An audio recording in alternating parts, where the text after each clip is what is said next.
भारत में एक ऐसा मंदिर है जहाँ पे भक्त पूजा करने के लिए नहीं बल्कि भगवान को अपना बिजनेस पार्टनर बनाने के लिए आते हैं। मैं बात कर रहा हूँ हमारे राजस्थान के सावरिया सेठ का, जिसके मंदिर में हर साल सोने चांदियों के साथ साथ करोड़ों रुपयों का दान आता है। तो चलिए आज की इस वीडियो में हम जानेंगे कि इसकी स्थापना किसने की और इसे बिजनेस गॉड क्यों कहा जाता है। ये बात है 1840 की, जब राजस्थान के चित्तौड़गढ़ क्षेत्र में एक छोटे से गाँव फतेसर में एक रात भोलानाथ को एक ऐसा सपना आया जिसने इस गाँव की किस्मत बदल दी।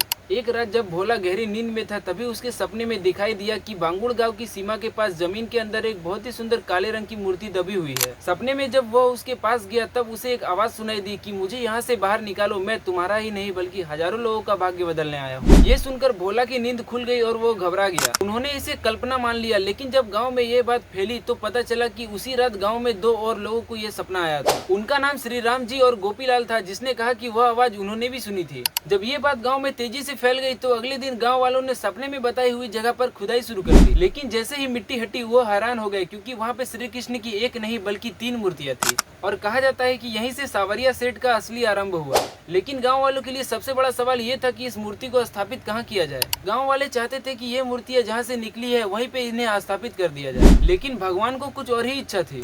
कुछ दिनों के बाद एक तपस्वी साधु के सपने में वही मूर्ति आई और उन्हें आदेश दिया कि मुझे एक ऐसे जगह पे ले चलो जहाँ मैं सिर्फ एक भगवान ही नहीं बल्कि भाग्य विधाता के रूप में पूजा जाऊँ। जिसके बाद उन तीनों मूर्तियों को 3 अलग अलग स्थान में स्थापित किया गया, जिसके कारण यह एक तीर्थ स्थल बन गया। और इसीलिए कहा जाता है कि जब तक भक्त इन तीनों मंदिरों का दर्शन नहीं कर लेते तब तक यात्रा अधूरी मानी जाती है। पहली मूर्ति बनी मंडिया, जिसे आज मुख्य मंदिर कहा जाता है। यह भदेसर से लगभग 40 किलोमीटर दूर है और ये वही मूर्ति है जो जमीन से सबसे पहले निकली थी।